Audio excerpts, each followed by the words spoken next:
अल्हम्दुलिल्लाहिल्लज़ी कसा अहलल हदीस रिदा शर्फ व ताज़ीम व आला ज़िक्रहुम व रफ़ा शानहुम फ़ी कुल्लि अक़लीम व ख़स्सहुम मिन बैन हमलति शर्अ बिमज़ीद तशरीफ़ व तकरीम व ख़स्सहुम मिन बैन हमलति शर्अ फ़ी कुल्लि हदीस व क़दीम वस्सलातु वस्सलामु अला इमाम अहलिल हदीस सय्यिदिल अबरार व आलिहि तय्यबीन अल अतहार व सहाबतिहिल महदियीन अल अखयार। अम्मा बाद फ़ाऊज़ु बिल्लाहि मिनश शैतानिर रजीम फ़ज़रनी व मन युकज़्ज़िबु बिहाज़िल हदीस सनस्तद्रिजुहुम मिन हैसु ला यअलमून।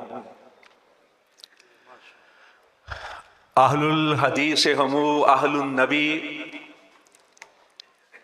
अहलुल हदीस हमू अहलुन नबी व इल्लम यसहबू नफ्सहू फ़अनफ़ासुहुम सहबू। अहलुल हदीस असाबतुल हक़ फ़ाज़ू बिदावत सय्यिदिल खलक़। मा अहले हदीसेम दगारा न शनासेम बाकौल नबी चूनो चरा न शनासेम। मा अहले हदीसेम दगारा न शनासेम सद शुक्र के दर मजहब माहीला फन्नीस्त। अहले दिल, अहले नज़र, अहले खबर, अहले हदीस किश्वरे वहदानियत के ताजवर अहले हदीस खज़र मंज़ल हक जादा रहरवाने सिद्को सफ़ा हामिलीने सुन्नते खैरिल बशर अहले हदीस। गुमराही के हर दौर में, जुल्मत के हर अहद में है बातिल के खिलाफ सीना सिपर अहले हदीस। मुझे मौलाना सरफराज साहिब उनकी तरफ से ये हुक्म दिया गया था कि आजकल सोशल मीडिया पर जो अहले हदीस के हवाले से प्रोपेगेंडा किया जा रहा है कि 1906 से पहले अहले हदीस का वजूद मौजूद नहीं था, इस हवाले से चंद गुजारिशात आपके गोश गुजार करूं। हजरात, अहले हदीस का मतलब होता है हदीस वाले, अहले दे गांव वाले, अहले बलद शहर वाले, इलाके वाले। अहले हदीस हदीस वाले। और हदीस अव्वलन अल्लाह की इस मुकद्दस किताब को कहा जाता है। अल्लाह नज़्ज़ल अहसनल हदीस फ़बअय्यि हदीसिम बादहु युमिनून फ़ज़रनी व मन युकज़्ज़िबु बिहाज़िल हदीस। इन तमाम आयात में हदीस से मुराद कुरान मजीद और खुद रसूल पाक सल्लल्लाहु अलैहि वसल्लम अपने हर खुतबे में इरशाद फरमाया करते थे, फ़इन्न खैरल हदीस किताबुल्लाह फ़इन्न अहसनल हदीस किताबुल्लाह, कि बेहतरीन हदीस अल्लाह की किताब कुरान मजीद। अव्वलन अल हदीस से मुराद है कुरान मजीद, और ये तो सभी मानते हैं कि प्यारे रसूल सल्लल्लाहु अलैहि वसल्लम के अक़वाल, अफ़आल और अहवाल वो भी हदीस, कौली हदीस, फेली हदीस, तकरीरी हदीस। रसूलुल्लाह सल्लल्लाहु अलैहि वसल्लम ने जो फरमाया, जो किया, वो भी हदीस। दोनों यकजा होकर हदीस बनते हैं। और अहले हदीस वो होता है जो कुरान और हदीस का मानने वाला है, वरना नाम के लिहाज से हमारा नाम रखा गया है सम्माकुमुल मुस्लिमीन, मुस्लिम। हम मुस्लिम हैं, बल्कि हर वो शख्स जो दीन इस्लाम से ताल्लुक रखता है वो मुस्लिम है। और दीन इस्लाम, इन्नद्दीन इंदल्लाहिल इस्लाम, 1,24,000 नबी और रसूल जो तशरीफ लाए थे वो इस्लाम ही लेकर आए थे।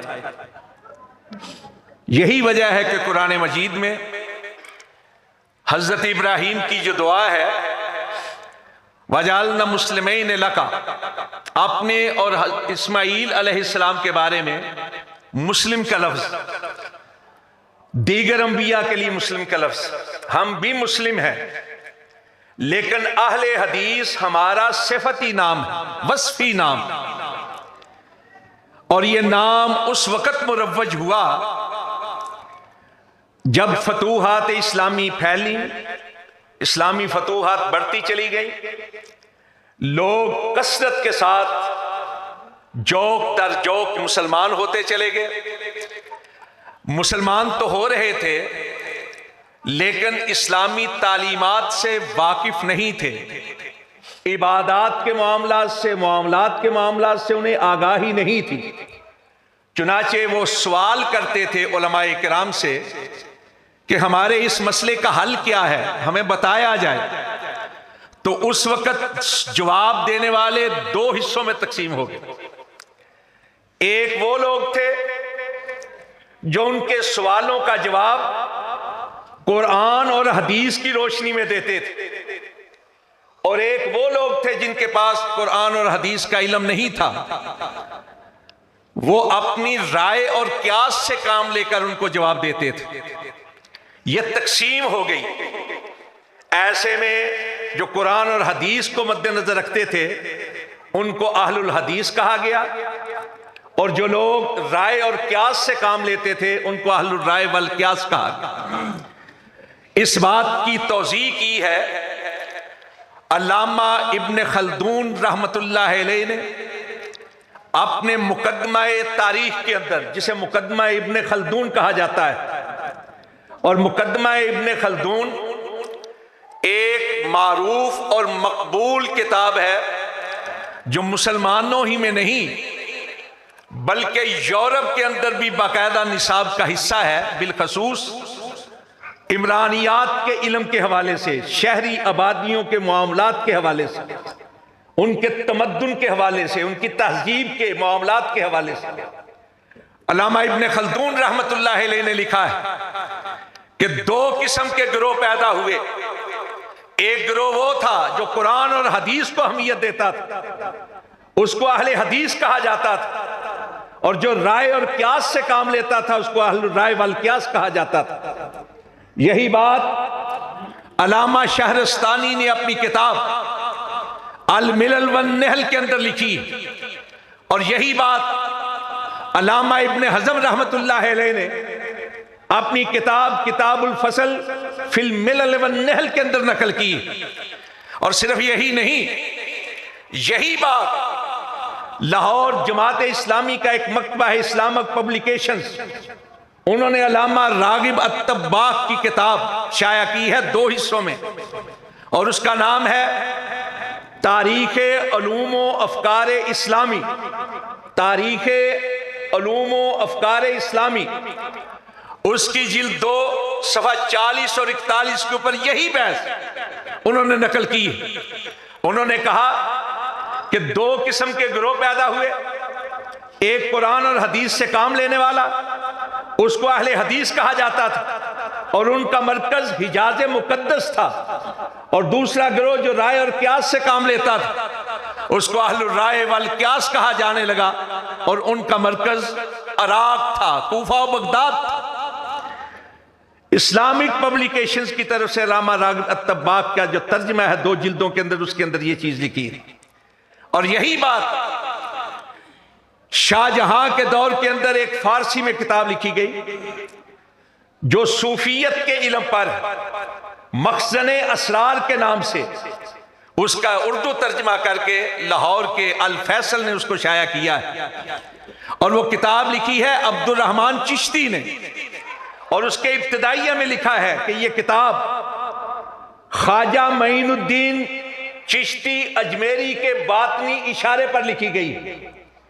उसमें अब्दुल रहमान चिश्ती लिखते हैं कि आहले वसूल के दो गिरोह बन के, एक वो था जो नुसूस से काम लेता था, कुरान और हदीस से काम लेता था, उसको अहले हदीस कहा जाता था, और ये असहाब थे इमाम मालिक के, इमाम अहमद बिन हंबल के, इमाम शाफी के, और इनका मरकज था हिजाज मुकद्दस।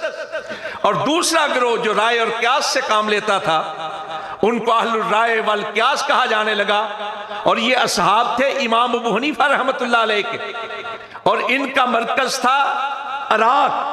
यह मखज़न असरार के अंदर लिखी, शाहजहां के दौर के अंदर लिखी गई। और इस किताब के अंदर दो हवाले और हैं, एक रुकनुद्दौला अलाउद्दौला समनानी की किताब जवाहिर तफसीर, उसके अंदर मालिक यौमिद्दीन की तफसीर के अंदर यही बात नकल की है, और उसका हवाला मखज़न असरार के अब्दुल रहमान चिश्ती ने दिया है। इसी तरह उनकी एक दूसरी किताब है अल उर्वतुल वुस्का, उसके अंदर मिलल व नहल की बहस के अंदर यही बात लिखी कि कुरान और हदीस से काम लेने वाले अहले हदीस कहलाए, राय और क्यास से काम लेने वाले अहलुर राय वल क्यास कहलाए। तो ये वजह थी अहले हदीस के लक़ब के मुरव्वज होने की, अहले हदीस के लक़ब के मशहूर होने की। आज के दौर के अंदर भी ये बात समझ लें, जिन लोगों की बुनियादी अकीदा, बुनियादी नजरिया ये है कि दीन का असल या कुरान है या रसूलुल्लाह का फरमान, वो अहले हदीस कहलाएं या ना कहलाएं, वो अहले हदीस हैं।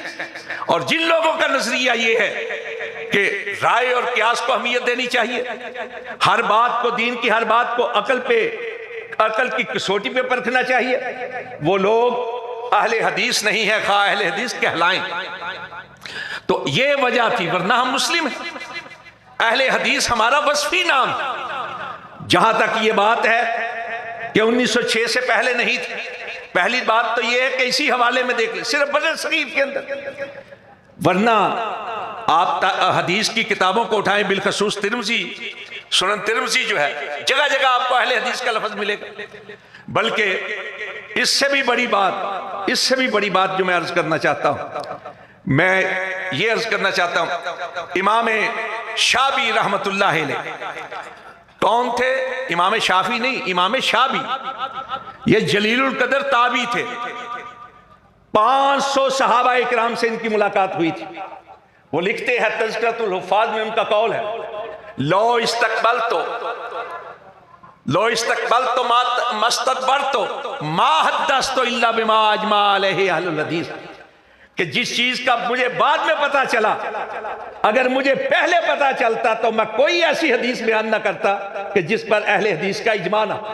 अब मुझे ये बताएं कि एक जलीलुल कदर ताबी किसी हदीस की सेहत के हवाले से अगर पूछेगा तो किससे पूछेगा? सहाबा इकराम से पूछेगा। तो ये जो अहले हदीस कहा है इमाम शाबी ने, किन को कहा है? लाजमन अहले हदीस का लक़ब बोला है उन्होंने सहाबा इकराम रज़वानुल्लाह अलैहिम। यही नहीं, हज़रत खतीब बगदादी की किताब शर्फ़ व असहाबिल हदीस में हज़रत अबू सईद खुदरी रज़ी अल्लाह ताला अन्हु के ये अल्फाज अपने शागिर्दों से कहने लगे, इन्नकुम खुलूफुना व अहलुल हदीस से बाद होना, तुम हमारे खलीफा हो और हमारे बाद के अहले हदीस। सहाबी कह रहे हैं। मौलाना मोहम्मद इदरीस कांदलवी बहुत बड़े देवबंदी आलम हुए, उनकी एक किताब है इज्तिहाद व तकलीद, उसमें वो एक फिक्रा नकल करते हैं, कहते हैं यूं तो तमाम सहाबा अहले हदीस थे। हम कहते हैं आप किसी मकसद से कहें, कम से कम ये बात तो आपने मान ली कि सहाबा अहले हदीस थे। बहस ये की जाती है कि मुहद्दिस जो होता है ना, हदीस का उस्ताद, हदीस का इल्म रखने वाला, वो अहले हदीस कहला सकता है, आम आदमी नहीं कहला सकता। हालांकि अहले हदीस का मतलब है हदीस को अहमियत देने वाला, कुरान और हदीस को अहमियत देने वाला अहले हदीस है, हदीस पर अमल करने वाला। एक रिसाला निकलता है नुशैरा छौनी जो है ना, उसके करीब है एक जगह खाल का आबाद, वहां से अल कासिम के नाम से अब्दुल कय्यूम हक्कानी उसके एडिटर हैं। अगस्त के महीना 2008 का शुमारा, उसमें काजी जाहिदुल हुसैनी के अदब के हवाले से एक मजमून है और उनकी किताब कशकोल मार्फत के ऊपर तबसरा किया गया है। वो कशकोल मार्फत की एक इबारत वहां नकल की गई। कहते हैं मौलाना जकरिया मुल्तानी कहा करते थे कि हर हदीस का तालिब जो है उसके लिए ये खुशखबरी है कि उस पर रसूलुल्लाह सल्लल्लाहु अलैहि वसल्लम की सोहबत के हवाले से एक शरफ हासिल है। और कहा कि मुल्ला अली कारी कहा करते थे कि अहलुल हदीस हमू अहलुन नबी व इल्लम यसहबू नफ्सहू व अनफासहुम साहबू, कि अगरचे हदीस पर अमल करने वाले रसूलुल्लाह के दौर में मौजूद नहीं थे, लेकिन इनके सांस जो है, सांस रसूलुल्लाह के जिक्र के साथ मरतूब है, इसलिए इन पर अल्लाह की तरफ से सलामती नाज़िल होती है। हदीस के अमल करने वाले के अल्फाज नकल किए हैं। मौलाना अहमद अली लाहौरी रहमतुल्लाह अलैह, जिन्हें शेख तफसीर कहा जाता है, हमारे कई उलमाए अहले हदीस उनके शागिर्द थे। हत्ता कि हमारे अमीर हजरत मौलाना मईनुद्दीन लखवी रहमतुल्लाह अलैह, वो भी उनके शागिर्द थे तफसीर में। और उनका ये आलम था कि उन्होंने सारी जिंदगी ईद की नमाज नहीं पढ़ाई, सारी जिंदगी उलमाए गजनिया के पीछे ईद की नमाज पढ़ते रहे। एक रोज गए रात की आखिरी तन्हाई में, तो देखा एक नौजवान नमाज पढ़ रहा है, उसके पास बैठ गए। जब वो नमाज से फारिग हुआ ना, कहने लगे बेटा शादी करवाओगे? उन्होंने कहा जी करेंगे। अपनी बेटी उसके निकाह में दे दी। और जानते हो नौजवान कौन था? वो मौलाना अब्दुल मजीद सोदरवी रहमतुल्लाह अलैह थे। मौलाना इसाक भट्टी ने लिखा है कि एक बार बेटी वापस आई तो कहने लगी अब्बा मेरे मियाँ जो है ना मुझे कहते हैं नमाज में रफल इजदैन किया करो।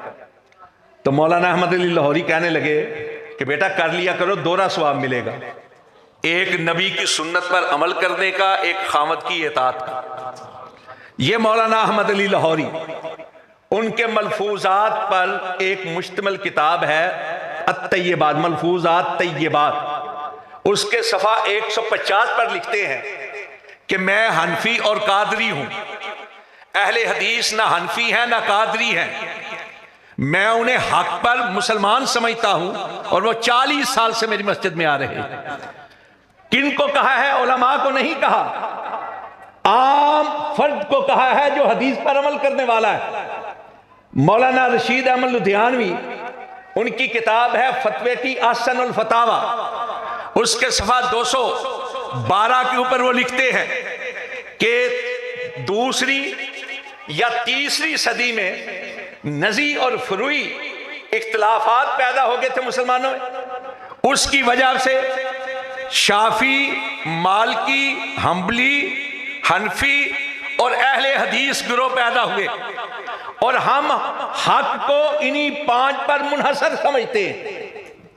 मौलाना रशीद अहमद लुधियानवी ने तो हसन फतावा के अंदर, और सिर्फ हसन फतावा नहीं, उनकी एक और किताब है जो उन्होंने जमात इस्लामी के खिलाफ लिखी थी, उसका नाम है तकरीब इस्लाम और मौदूदियत।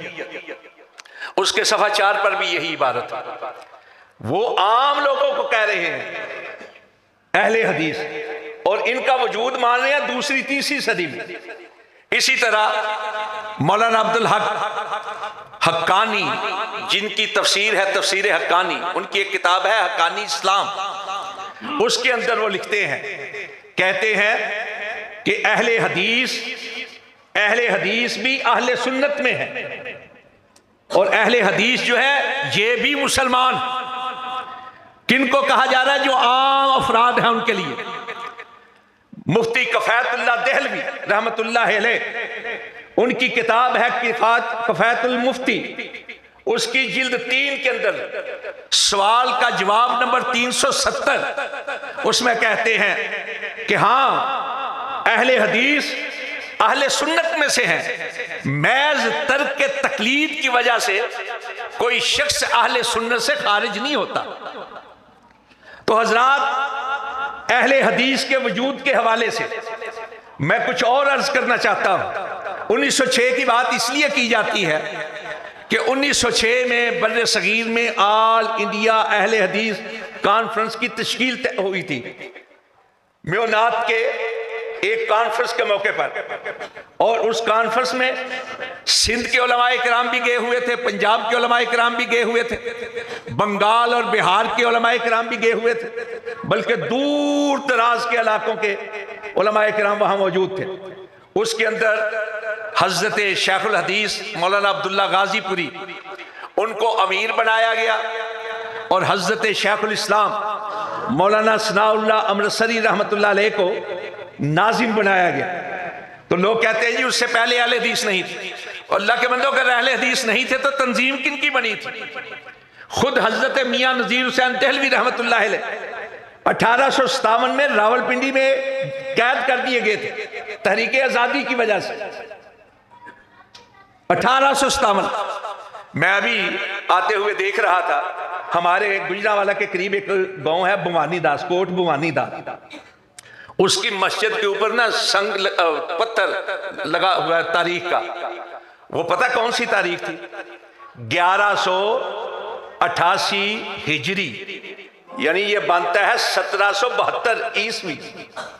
और आपका ये कोट भाई खान, वहां की मस्जिद के ऊपर बकायदा लगा हुआ है संगे बुनियाद, वो बनी थी 1187 हिजरी के अंदर, और ये बनता है 1771 ईस्वी।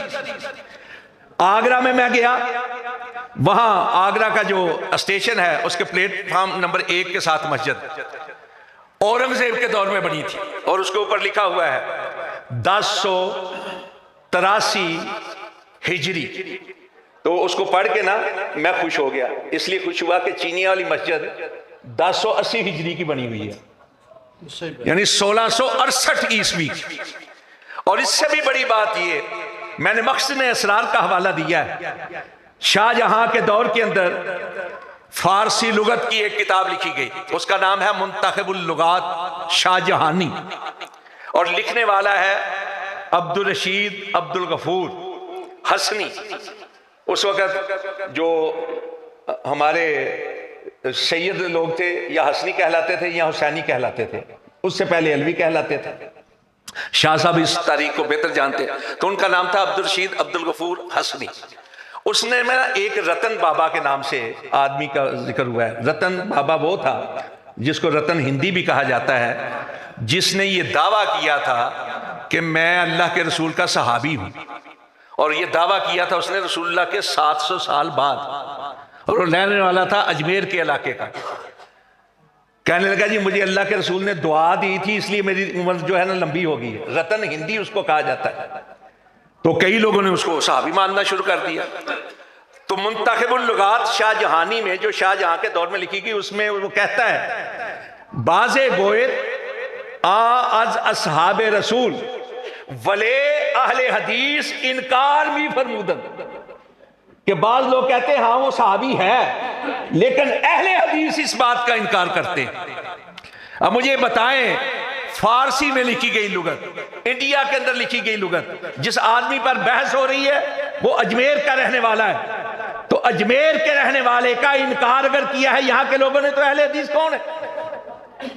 हजरत मुजद्दद अल-सानी रहमतुल्लाह अलैह अकबर के दौर में उन्होंने दीन इलाही का इनकार किया था, उसकी वजह से जेल में गए थे, और उनको सबसे पहले मुजद्दद कहने वाले और उनके लिए बाकायदा मुजद्दद की किताब लिखने वाले, किताब का नाम था दलाइलुत तजदीद, वो थे मुल्ला अब्दुल हकीम सियालकोटी, जो हजरत मुजद्दद अल-सानी के हम मकतब थे, हम क्लास थे।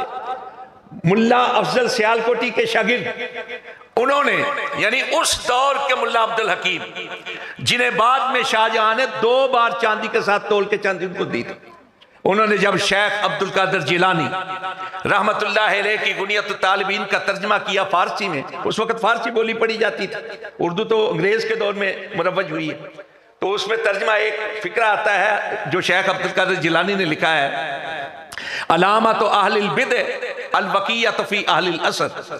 इसका तर्जमा फारसी में करते हैं, बस निशान अहले बिदत ऐब करदन दर अहले हदीस। हालांकि शेख अब्दुल कादिर जिलानी ने अहलुल असर का लफ्ज लिखा है, उन्होंने तर्जुमा किया है कि अहले बिदत की अलामत यह है कि वो अहले हदीस की बुराई करते हैं, उनको बुरा कहते हैं। कौन थे अहले हदीस? मस्जिदों के हवाले से बात चल रही। आपको मालूम है बर्रे सगीर के अंदर सबसे पुरानी मस्जिद कहां है? सबसे पहली मस्जिद केरला के इलाके में, मालाबार के इलाके में। आप गूगल पे चले जाएं, ये वो मस्जिद है जिसके बारे में डॉक्टर अब्दुल कदीर खान ने मजमून लिखा था जंग के अंदर, 14 अक्टूबर 2009 को छपा था। उसमें उन्होंने नाम लिख के इसका तज़किरा करके कहा कि यहां अहले हदीस हैं, तो उन्होंने ब्रैकेट में क्या किया, उसकी जगह लिख दिया रासखुल अकीदा मुसलमानों के पास। कब बनी थी? 629 ईस्वी में। रसूल पाक सल्लल्लाहु अलैहि वसल्लम का इंतकाल हुआ है 632 में, यानी रसूल पाक की हयात मुबारक में वो मस्जिद बनी थी मालाबार के इलाके के अंदर केरला में, और उसका नाम है जुमा मस्जिद चिरामान। पता करें किनके पास? सैयद सुलेमान नदवी रहमतुल्लाह अलैह, बहुत बड़ा नाम। सीरत की 2 मारकारा किताबें लिखी गई हैं बर्रे सगीर के अंदर, एक काजी सलमान मंसूरपुरी की रहमतुल्लाह अलैह और दूसरी वो जिसको मौलाना शिबली नुमानी की तरफ मंसूब किया जाता है। हालांकि मौलाना शिबली नुमानी थोड़ी सी लिख के फौत हो गए थे, तो बाद में जितना लिखा गया बिलखसूस इस्लामी इबादात के हवाले से, तारीख के, वो सैयद सुलेमान नदवी रहमतुल्लाह अलैह कमाल, वो अल मुआरिफ के एडिटर थे। उसमें उन्होंने एक मुकाला लिखा, वो मुकाला बाद में नकूश के सीरत नंबर की 3 जिल्द के अंदर, उसमें उन्होंने लिखा कि बर्रे सगीर में हदीस का इल्म आया तो सिंध के रास्ते आया, और फिका का इल्म आया तो अफगानिस्तान के रास्ते आया। आप जानते हैं सिंध के अंदर मोहम्मद बिन कासिम के साथ आने वाले कौन थे? वो लोग थे, अलोर का इलाका आज भी मौजूद है। सखर दरिया सिंध क्रॉस करें तो वहां बाकायदा खंडरात मौजूद है अलोर के, जहां मोहम्मद बिन कासिम ने पाया तख्त बनाकर आगे फतूहात की, और मोहम्मद बिन कासिम को जब माजूल किया गया तो उनकी जगह पे एक जलीलुल कदर मुहद्दिस आए, अबू कबशा यजीद बिन असवद, वो आए थे।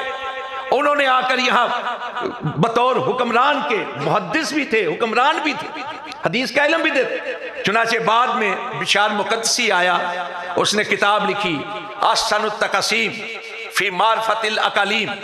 उसके अंदर उसने ये बात लिखी कि मुसलमानों में, सिंध के रहने वालों में, मुसलमानों में अक्सरियत अहले हदीस की है और गैर मुसलमानों के अंदर अक्सरियत बुत परस्तों की है। अगर उसकी अमली तस्वीर आपने देखनी, आज भी थर के इलाके में चले जाएं, जहां गांव के गांव अहले हदीसों के या फिर हिंदुओं के हैं, बुत परस्तों के। और मैं ये बात इसलिए कर रहा हूं, उस दौर के अंदर तकलीद पैदा नहीं हुई थी। तकलीद तो शाह वलीउल्लाह रहमतुल्लाह अलैह कहते हैं कि 4वीं सदी हिजरी में जारी हुई है, लेकिन मैं शाह वलीउल्लाह की बात करूं तो आप कह सकते हैं कि उन्होंने हुज्जतुल्लाह अल बालिगा के अंदर 7वां बाब ही ये लिखा है, अल फर्क़ु बैन अहलिल हदीस व अहलुर राय, कि अहलुल हदीस और अहलुर राय में फर्क है। पूरा बाब 7वां हुज्जतुल्लाह अल बालिगा के अंदर शाह वलीउल्लाह रहमतुल्लाह ने इसी बात पे लिखा है, वही बात जो हमने शुरू में की थी। मैं हवाला देने लगा हूं मौलाना मुफ्ती तकी उस्मानी, जानते हैं आप उनको, अल्लाह ताला उनकी हिफाजत फरमाए। उन्होंने एक किताब का तर्जमा करना शुरू कर दिया। लिखने वाला मिस्र का बहुत बड़ा आलिम था, उसका नाम था खिजरी बेग, लेकिन चूंकि गाफ नहीं होता अरबी में तो बेग, उस्मानियों के दौर में। किताब थी तारीखो शराए इस्लामी, उसका तर्जमा इन्होंने जब किया तो पूरा तर्जमा नहीं किया, कामों की वजह से तो मौलाना हबीब हाशमी साहब के सुपुर्द कर दिए। फिर उन्होंने मुकम्मल किया, इन्होंने वो किताब शाया कि उसका नाम है तारीख फिका, तारीख फिक इस्लामी, और वो फाजिल अरबी के निसाब के अंदर भी मुआवन के तौर पर पेश की जाती है। उसके सफ़ा 305 पर जहां तज़किरा हुआ है इमाम अबू हनीफा रहमतुल्लाह अलैह के शागिर्दों, इमाम ज़ुफ़र रहमतुल्लाह अलैह का, इमाम मोहम्मद रहमतुल्लाह अलैह का, इमाम अबू यूसुफ रहमतुल्लाह अलैह का, इमाम इब्राहिम अलैह, तो लिखते हैं कि ये सारे के सारे गैर मुकल्लिद थे, इसलिए कि उस वक्त तक इस्लाम में तकलीद शुरू ही नहीं हुई थी। माशाअल्लाह। तो हदीस का इल्म किन के जरिए से आया है? उन्हीं लोगों के जरिए से जिनको हम अहले हदीस कहते हैं, जिनकी बुनियाद नजरिए की बुनियाद, अकीदे की बुनियाद, अमल की बुनियाद सिर्फ कुरान और हदीस। इस बर्रे सगीर के अंदर जगह जगह आप चले जाएं, आपको निशानात मिलेंगे तो अहले हदीस के मिलेंगे। आप 1906 की बात करते हैं, यहां पहले पहल जिस आदमी ने कदम रखा सहाबा इकराम के दौर के अंदर, वो वही था जो उसी नजरिए पर कायम था जो आज अहले हदीस का नजरिया है। हमारी जात नहीं है, मैं इस दौर का पैदा हूं, आप इस दौर के पैदा होने वाले, और भी लोग आएंगे, हमारे बाद में भी लोग आएंगे, लेकिन हमारा नजरिया, हमारा मनहज वही है जो सहाबा इकराम का मनहज था। हम आज भी वही बात करते हैं जो सहाबा इकराम की बात थी, और वो बात यह है कि दीन सिर्फ और सिर्फ अल्लाह का कुरान और रसूलुल्लाह का फरमान है और कुछ नहीं। दोनों किस्म की ये वही जली है, वो वही खफी है, और दोनों किस्म की वही किसी की जात पर जाकर जमा होती है तो मदीने वाले की जात पर जाकर जमा होती है। यही वजह है कि अहले हदीस मदीने वाले के होते हुए किसी और की तरफ देखना गवारा नहीं करते। हमारी जात में कुताहियां हैं, कमियां हैं, हमें एतराफ है, लेकिन रब्बे काबा की कसम हमारे मसलक में कोई खामी नहीं है, इसलिए कि हमारा मसलक फुकहा की आरा का नाम नहीं, मुफ्तियों के फतवे का नाम नहीं, मुज्तहिदीन के इज्तिहाद का नाम नहीं। हमारा मसलक अगर है तो कुरान मजीद का नाम है, रसूलुल्लाह की हदीस का नाम है। हमारे उलमाए किराम बात करते हैं तो इसको बुनियाद बनाकर बात करते हैं, वो फतवा जारी करते हैं तो ये कहते हैं कि मेरे नजदीक ये है, बाकी अल्लाह बेहतर जानता है। रसूलुल्लाह के से बढ़कर हम किसी को अहमियत नहीं देते। हमारा ये अकीदा है, यकीन है, ईमान है, ईकान बरमला ऐलान है कि इस कायनात के अंदर सिर्फ एक ही हस्ती है जो वाजिबुल इत्तिबा भी है, वाजिबुल इताअत भी है, और वो हस्ती सिर्फ और सिर्फ मदीने वाले की हस्ती। बस आप जहां जहां देखेंगे कुरान और हदीस के उलूम की बरखा बरस रही है, तो आप जान लीजिए कि उस इलाके के अंदर कोई अहले हदीस आया था, वरना आपके यहां तो कच्ची रोटी पक्की रोटी पढ़ाई जाती थी। खुद उलमाए अहनाफ जो पढ़े लिखे हैं वो इतराफ करते हैं। और ये जो बात थी हजरत अब्दुल्लाह इब्न मसूद रज़ी अल्लाह ताला से, वक्त होते नहीं गया, नहीं वक्त जारी है, वक्त जारी फजर तक आधा घंटा मैं बात कर लूँगा, और कई बातें रह जाती हैं जी, बस हमारी मकसद ही ये है। हजरत अब्दुल्लाह इब्न मसूद रज़ी अल्लाह ताला अन्हु से एक रवायत है कि रसूल पाक सल्लल्लाहु अलैहि वसल्लम ने इरशाद फरमाया कि क़यामत वाले दिन मेरे सबसे नज़दीक वो होगा जो मुझ पर सबसे ज़्यादा दुरूद पढ़ता है। इन्ना औलन नास बी यौमल क़ियामा मन अक्सरहुम अलैहि सलात, जो मुझ पर सबसे ज़्यादा दुरूद पढ़ता है। इस हदीस की शरह में कूतुल मुक्तज़ी अला जामे तिर्मिज़ी अल्लामा सियूती की किताब है। वो कहते हैं इससे मुराद अहले हदीस हैं, इसलिए कि वो सबसे ज्यादा अल्लाह के नबी पर दुरूद पढ़ते हैं। जब भी हदीस पढ़ेंगे काला काला रसूलुल्लाह सल्लल्लाहु अलैहि वसल्लम, काला नबी सल्लल्लाहु अलैहि वसल्लम, अन्ना रसूलुल्लाह सल्लल्लाहु अलैहि वसल्लम, यानी जब भी अल्लाह के नबी का नाम आएगा हदीस पढ़ते हुए तो दुरूद पढ़ेंगे। यही बात मज़ाहिर हक के अंदर नवाब कुतुबुद्दीन ने लिखी है, यही बात